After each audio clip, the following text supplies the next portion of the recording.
SOP 287. Today we're going to answer some podcasting questions and we get some insight on radio.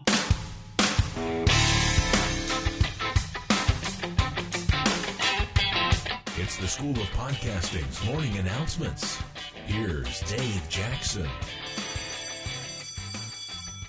Podcasting since 2005. I am your personal podcast coach, Dave Jackson, thanking you so much for tuning in. This is where we talk about all things podcasting, from planning to producing to promoting to monetizing, everything you need to start a podcast. You can find it at theschoolofpodcasting.com. If you'd like to contact me, I would love to hear from you. My preferred method is just to call it in. It's 888-563-3228. That number is courtesy of podcastvoicemail.com. That means if you're across the pond and you have a Skype out number, you can actually dial that number and it's still free. You can also email me, dave@schoolofpodcasting.com, or you can leave a comment out at the blog at schoolofpodcasting.com. We're just going to jump into some quick questions here. This one's from Dave Woodson. It says, Dave, I want to be able to drop in like talk guys on radio, like they do funny sounds, a bit of music or something like that without post-production. In other words, we call that podcasting live. Do you know of a tool or an app that can do that? There's a website, blackcatsystems.com, that has a few, both apps and as well as like desktop applications. If you're looking for free and you're on a PC, check out podproducer.net. That will allow you to assign buttons, sounds to buttons that you just click on and it will play that. Now that requires that typically you have another computer that is going to then feed into maybe a mixer that then goes either into your second computer or into a portable recorder, something of that nature. Another thing that to keep in mind in terms of if you just want to do music, your portable player, whether it be an iPod or a Zune or whatever, you can use that to queue up music, and then you've got an easy way to fade in and out. And again, you would just plug that into a mixer. So Dave, thanks so much for the question. It was great meeting you in PodCamp Cincy. Here's another question. Dave, for podcasting on a beginner level, do you think, this is from Peter in Russia, do you think this microphone that's mentioned in this YouTube video called a Blue Snowball could be a good choice for me, keeping in mind that I'll probably need to record conversations between 2 and 3 people? It might cost about $70. Do you know any details about its pros and cons? Yeah, actually, I help somebody who does a podcast who uses a Blue Snowball. The pros of it are, it sounds okay. It is what's called a condenser microphone, which picks up a lot of outside noise. Not so much that I think it's distracting, but it does. But what I tell my client in that case is to get right up on the microphone. She has a pop filter, and so she doesn't have to turn the mic up so loud. And that works, and it actually has a decent tone to it. So would a blue microphone work? It would work if you're doing solo. Now, what I don't like about it is it's a USB microphone. And here's the thing about USB microphones. They dictate that you record directly into a computer. And while that's okay 99.9% of the time, there is going to be that one time when you lose your recording. And everybody's been there, everybody's done that, and you have no choice to that. Now, the other thing is, when you buy a USB microphone, it doesn't have to be the blue. If you use any kind of USB microphone, USB interface, that in the future, if you want to have multiple guests where everybody has their own microphone, plugging multiple USB microphones into your computer, number one, is a huge hassle, and in some cases, I believe, borderline impossible without a lot of tweaking. And that's why I like to use microphones, the microphone with a mixer combination, because number one, like I said, we were talking in the previous question, you could throw your iPod or any kind of portable, playing device into your mixer and mix music in, things of that nature. And then also you could start off with an inexpensive microphone, which we'll be talking about here in a second. But you could start off with an inexpensive microphone and then later upgrade to whatever, a Shure SM58. You could go up to a Heil PR40 if you've got the budget for it.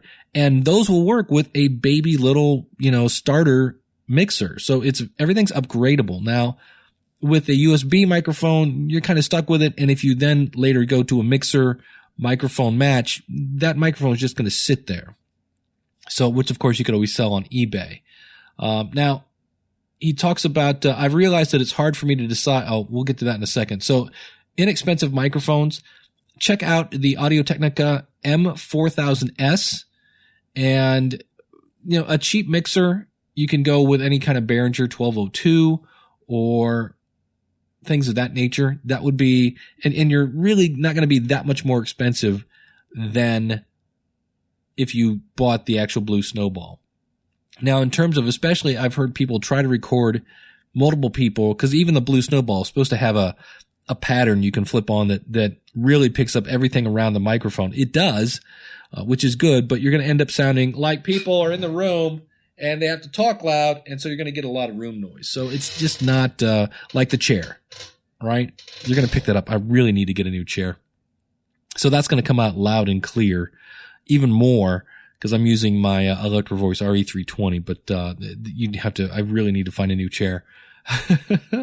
So keep that in mind. He said, I've also realized that it's really hard for me to decide on the intro text for my new podcast. The reason is we still haven't agreed on the whole concept. We still can't understand how our podcast will create value for listeners. This is what I call a ready, fire, aim scenario.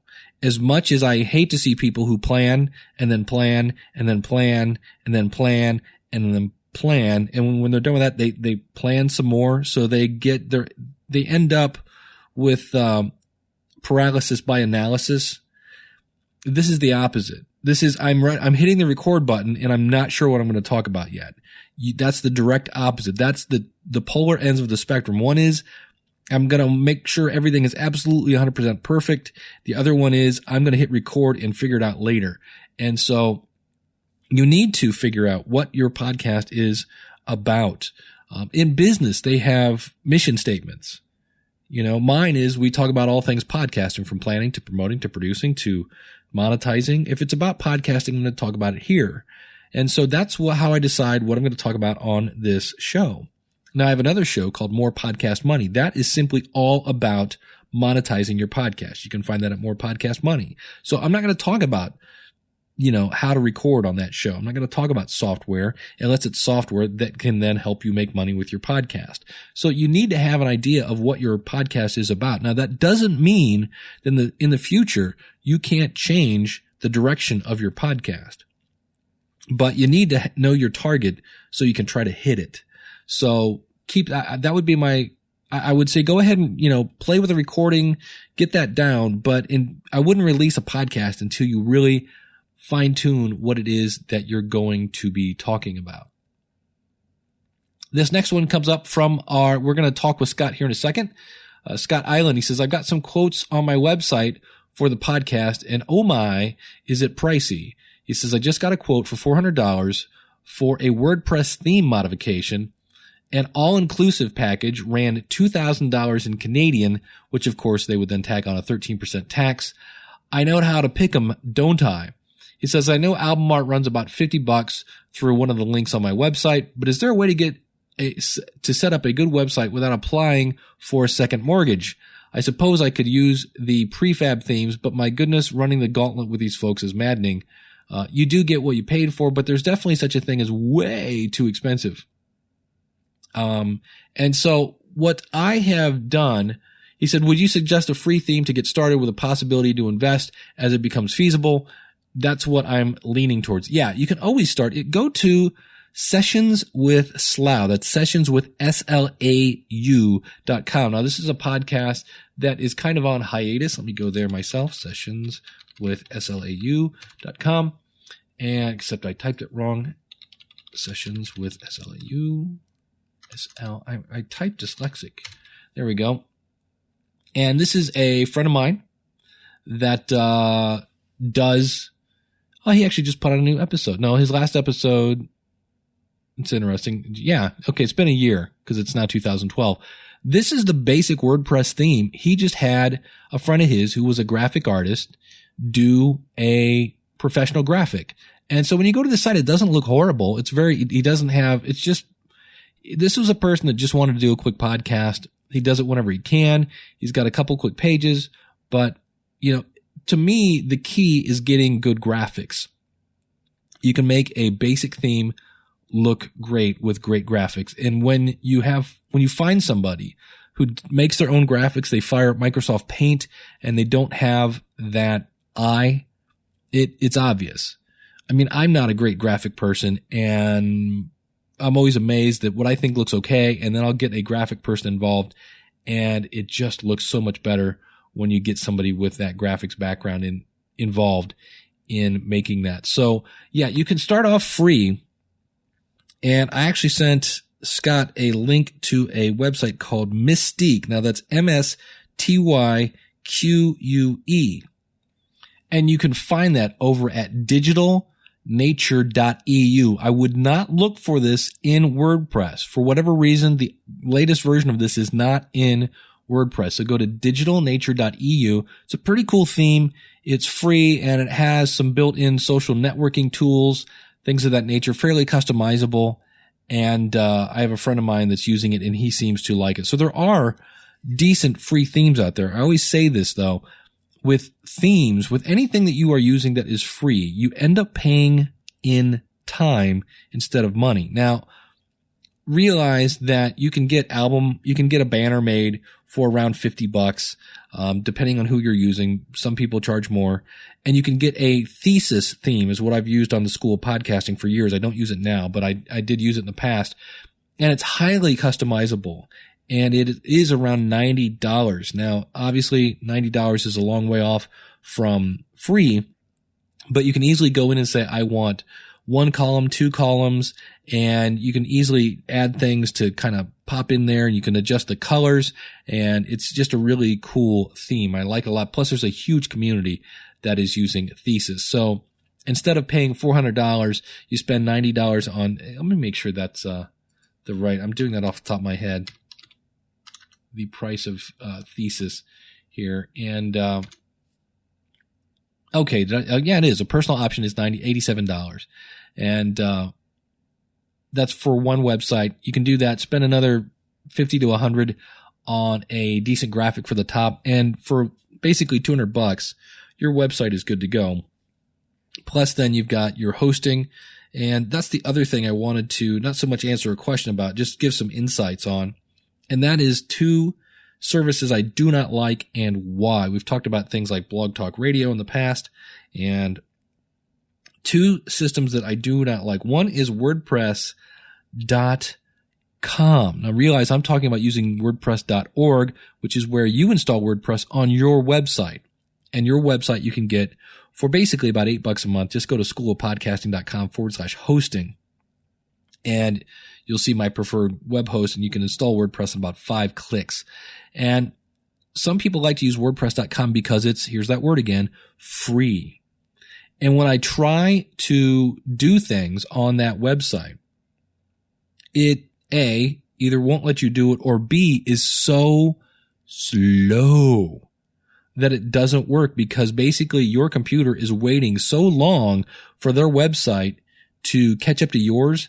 It'd be like if you're trying to talk to somebody and the person you were talking to was so slow. You just, look, I'm out of here. I can't sit here and wait. And that's basically what happened when I've had a couple of people that have been working with WordPress.com, and it's super easy to move. You simply export your items from WordPress.com and then import them into your website where you have complete control. Now, the other thing is, the person I was working with, I thought we could have a player, where you go and you click on it and it opens up and you can listen to all the episodes. Well, the player I was going to use that was free is over at player.podtrac.com. If I talked about this in the past, I can't remember if I have or not. And basically, to make a long story short, on WordPress.com, you can't put JavaScript. So they control a lot of what you do. You're kind of roped into what you get is what you got. That is it. You can't really go above and beyond. And it's slow. Now, take that same model of you get what you got, and it's slow, and apply it to GoDaddy hosting. Huge fan of their domain name service. Not a huge fan of their commercials, but I will say this. At one point, I was a GoDaddy reseller, And I quit because they just nickel and dime you to death. You can order hosting and it's only $1.99, but then if you want to check your stats, it's another whatever. And then, hey, I want to know how much bandwidth I'm using. Oh, well, that's that. Oh, and can I see the stats to see who's typing in what to get to my website? Oh, that's another additional. They nickel and dime you to death, and it's slow. And in some cases, they're very, very picky as to what you can do with your website. So I say that because I had somebody today said, hey, yeah, I was doing this and that, and they were having some issues. And I said, are you using GoDaddy hosting? And they went, yeah. And I went, yeah, that's not going to work. Love them for their domain name. I've used other service. They have great tech support. Hate their hosting. And I've helped many a person move from WordPress.com and WordPress.org. So that's it for the Q&A section. What we're going to do here is I have talked in the past about radio, and I talked in the last episode about how I have a new respect for people that do radio because you're really handcuffed in terms of what you can say. Then you've got to meet these deadlines, these time deadlines, and it's just kind of, it makes it much more challenging to be creative with your hands tied behind your back. And so if you've ever been in radio and got out of it, or ever thought, hey, I'd like to go into radio, this is probably going to explain to you that, you know what, podcasting, you can probably get a bigger audience than going on an AM radio station and doing your show there. Plus you won't have the time constraints. Plus you get to decide how long the show is going to be. Plus you get to decide how often you put out a show. Plus you get to decide everything about the show. You have complete control. So with that, I'm going to turn it over to my interview with Scott Eiland. Well, joining me via Skype here on Christmas Eve. Thank you so much for taking time away from your lasagna to come talk to me. I really appreciate it. It's Scott. Let me know. Is it just? It looks like Eiland, or is it? That's Eiland? correct. It's Eiland. Okay, it's Eiland. You got it. And Scott, first shot out of the box. There you go.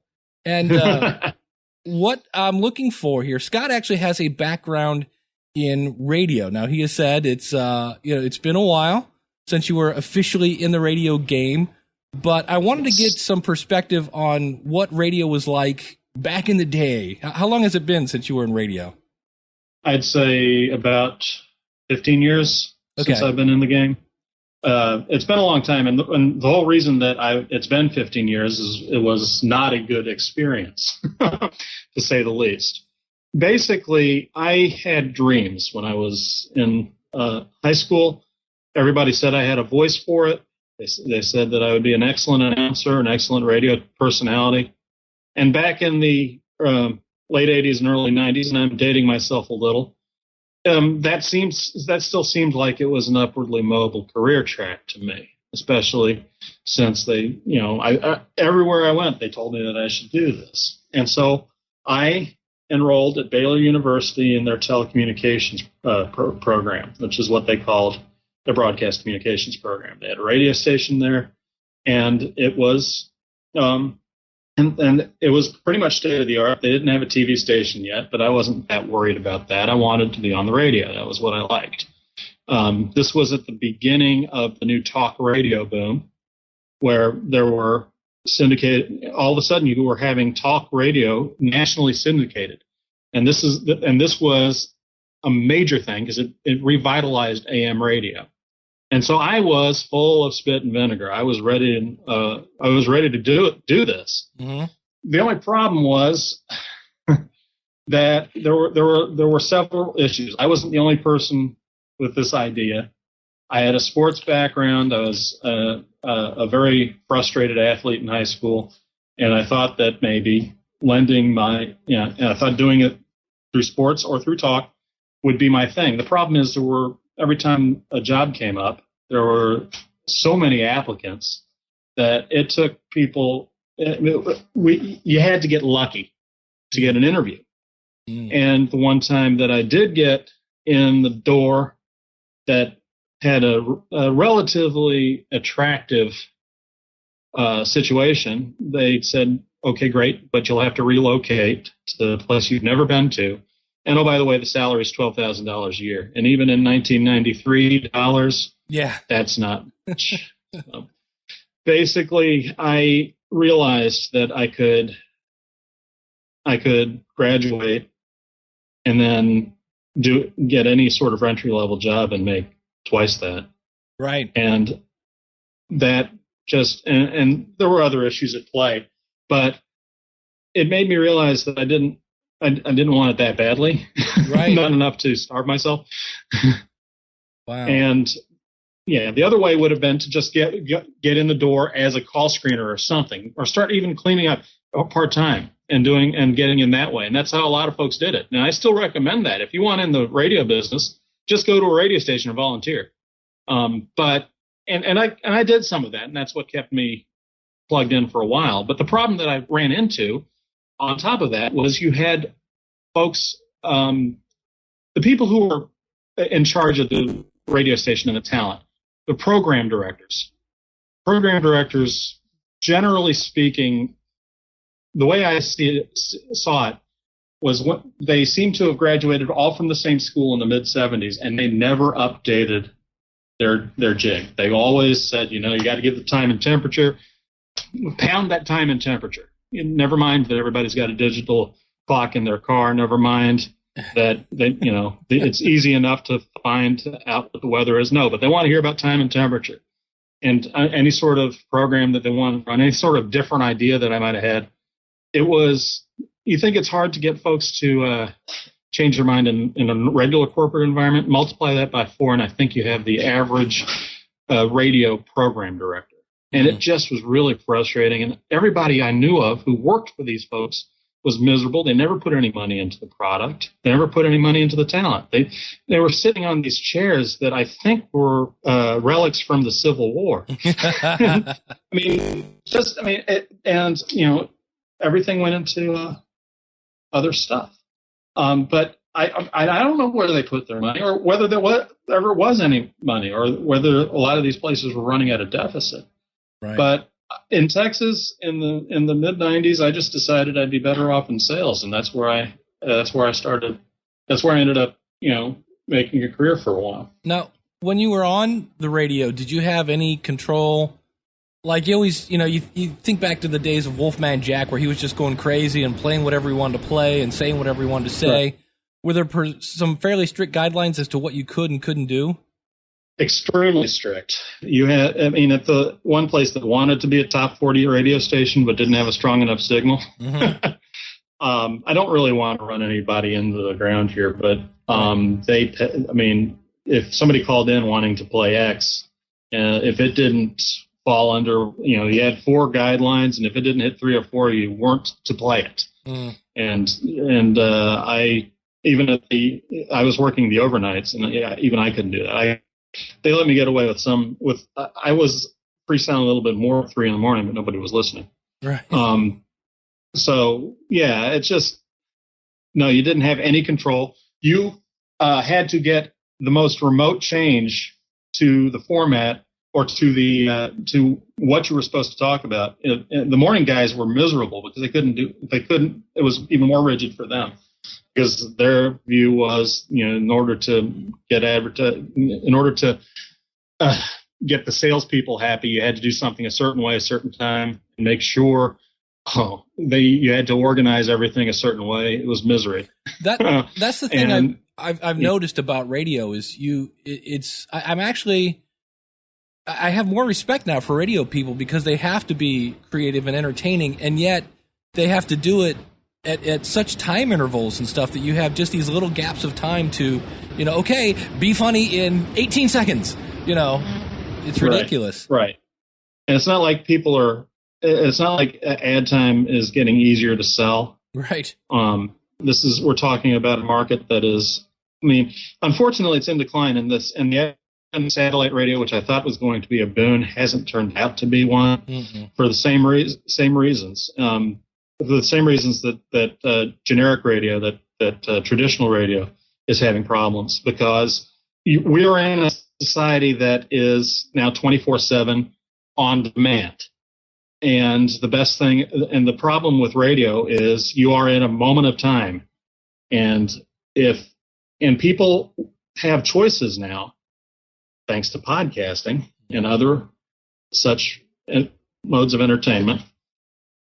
I hope you don't hear my cat in the background. No. Just started complaining. That's all right. I don't know about what. But okay. Totally lost my train of thought.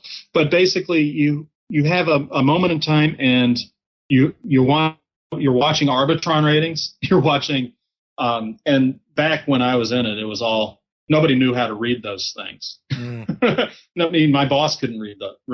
The guy running the station had no idea what they meant. And they just basically said, we're not getting enough. They would just find out what their ad rate was. And if it was too low, they'd say, we have to do this, this, and this. And the ideas were never good. So, I mean, I don't really mean to bury these guys. They were trying their best, but it was a flawed model. And it was a model that had a time, an expiration date. Now, in the late 80s, when WFAN radio started, that was the advent of 24-hour sports. Mm-hmm. When CNN joined the TV situation in the 80s, that opened up more avenues for all news. So there were ideas and fantastic ones. The problem is that when we were in a 24-hour news cycle, being in this same format from the 70s just wasn't working for people. And so the customers left. Right. And now people have MP3 players in their cars. They have other modes. They have their iPods. And I don't think that generic radio is ever going to be able to compete with that, not on the same level. So not unless they change, And it's going to be tough. Yeah. Everybody's going to have a podcast now. And it's going, and beyond that, it's going to be generally now you can get almost every radio station most radio stations have podcast formats, but they're going to have to update that. I mean, WFN in New York is the gold standard of all standard radio talk, and they're slowly availing their products on the internet. But it's not, it's not the way it was. Right. Shoot. Well, so tell us what now, because you're getting ready to launch a podcast. You're getting there, and tell us about kind of that progress. How did you finally scratch your head and go, I might want to do one of those things?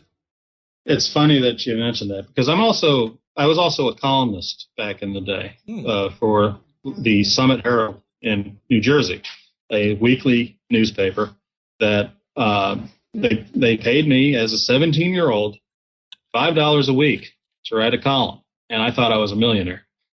And that started that's what started this whole thing rolling. Now, the reason that's important, fast forward to 2007, I'm recovering from surgery, and I'm sitting in my apartment, and I stumble on an online horse racing game called simhorseracing.com. Now, this is a niche market, but it is a highly passionate group of about 1,000 people that love this game, and they needed somebody to write articles about it. And there was a need, and I saw something that I could exercise my writing muscles. And I started writing, and pretty soon I was writing 2 or 3 times a week, and I was loving every second of it. I started, there was the National Novel Writing Month thing, NaNoWriMo, and I did that in 2007. All of a sudden, my creative juices are waking up after a long dormant period. Yeah. And now all of a sudden I'm doing all this stuff, and it happens to be the most fun I've had in a decade. And I realize and on top of that, my day job, which is a night job, I work in the accounting department of a trucking company. And I have my iPod on all day. And what do I listen to keep my brain occupied? Because the work, frankly, it's a little dull. Though to keep my brain occupied, I listen to podcasts. And it took me about 1.5 years to realize that I could actually do that myself. And then I basically started doing a podcast for my online horse racing column, just off Podbean. It was just something to get started. I paid their little $5 a month, and by the way, I don't recommend joining those guys. It's something working. The stuff doesn't add up. I've had this site for 2 months, and they've still got me. They haven't rolled over my data plan. It's been over 60 days. So just an aside, just a little information. I've been running this. I'm supposedly getting like the same that you would get from the Libsyn $15 plan or the Blueberry $20 plan. And only I've been at it for 60 days and they haven't flipped. It shows that I've got 12% left out of my allowance.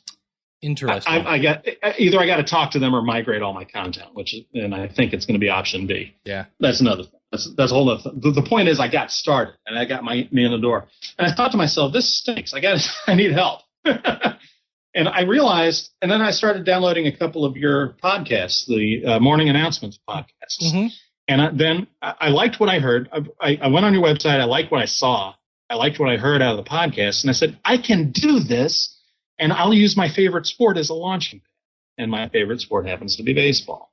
So I went on GoDaddy. I found I realized that there was a market for somebody who had a very positive and uplifting approach to baseball and covered it from a historical perspective, didn't just focus on the East Coast, covered all 30 teams in the major leagues, and focused on what a fantastic experience the game of baseball is and to go to a game is.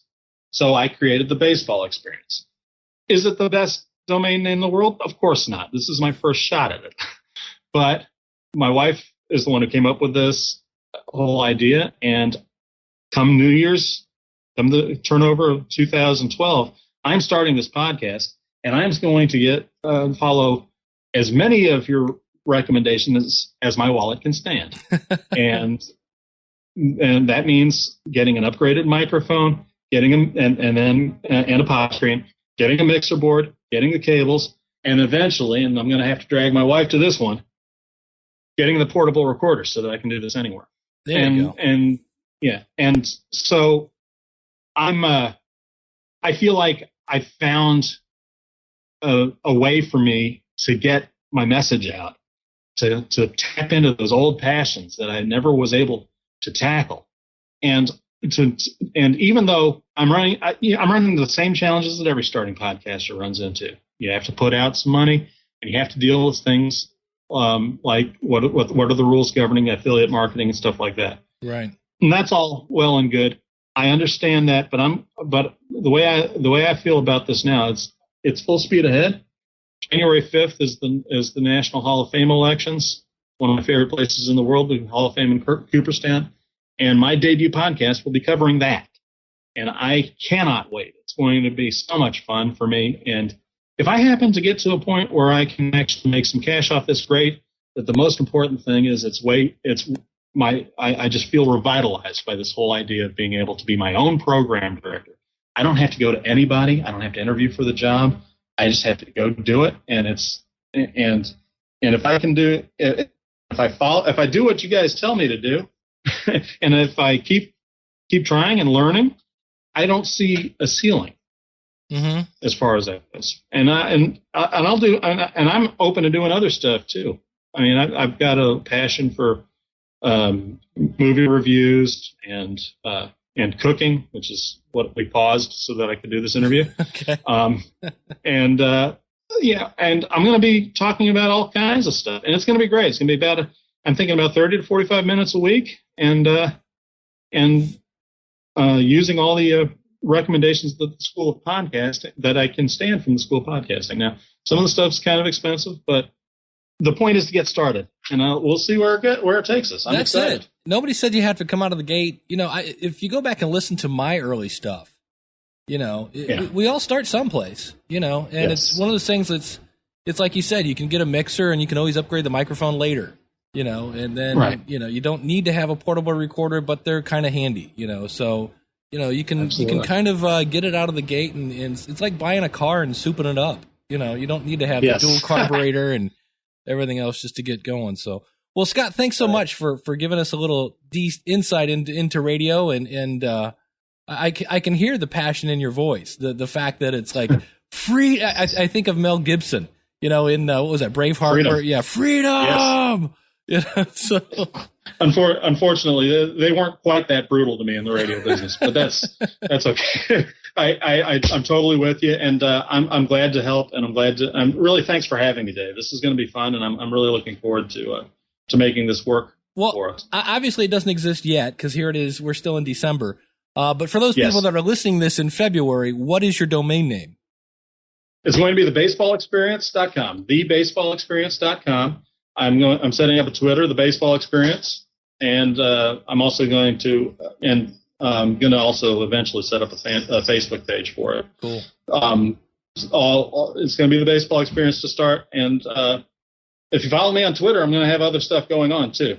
Cool. So, I'm still going to be podcasting from my online gaming site. So if you're into horse racing, simhorseracing.com is a great place to visit. Check it out, and I'm going to be still doing that, although it's going to take a back seat to my actual podcast. But awesome. But that's all that stuff is. I'm just really. Dave. I'm really excited. I almost want to get the holidays over with so I can get moving. Doggone Christmas. Yeah, getting in the way. Say a stupid Santa Claus. All right. Yeah, really. All right. Well, thank you very much. I'll let you get back to your lasagna. All right. Great. Thanks, man. Have a good night. Dave. Have a great holiday. There you go, Scott. Thank you so much. Especially as you heard, we recorded that on Christmas Eve.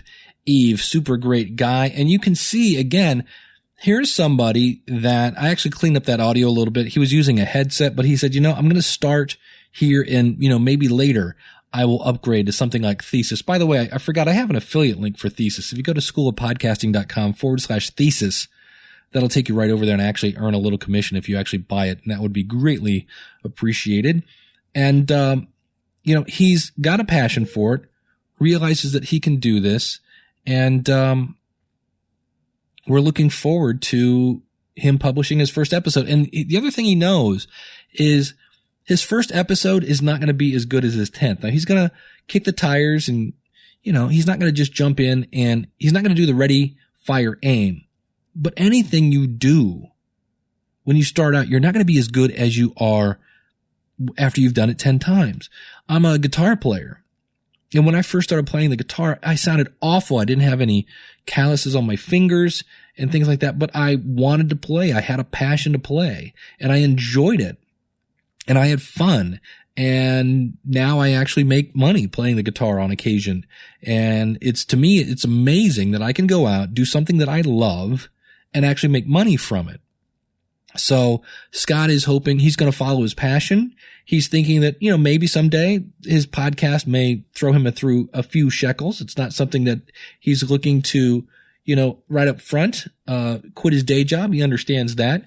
But his main thing is he has a passion for sports and he wants to talk about it. And he knows that his perspective is different than anybody else's because of his background and because of what he likes and dislikes. And some people are going to like and they're going to think a lot like he does, and some people are not, and that's okay. But he wants to talk about it, and he's going to talk about it, and he just said, okay, how do I do it? And he joined the School of Podcasting, and he logged in and said, wow, it's all here. And I said, yeah. I said, realize there's a lot of information there, so if you can't find what you're looking for, let me know, and I'll get you going in the right direction. And I can do the same thing for you. I would love to help you. It's 2012. Come on. You said next year you'd start a podcast. Well, guess what? It's next year. And I would love to see you on the inside. So our website, schoolofpodcasting.com. I would love to hear from you. My email again, dave@schoolofpodcasting.com. You can call in your comments toll free, courtesy of podcastvoicemail.com, 888-563-3228. That number again, 888-563-3228. Or you can leave a comment out at our website at schoolofpodcasting.com. And of course, the School of Podcasting has everything you need to start a podcast. So I hope to see you on the inside. Until next week, class is dismissed.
I would love to hear from you.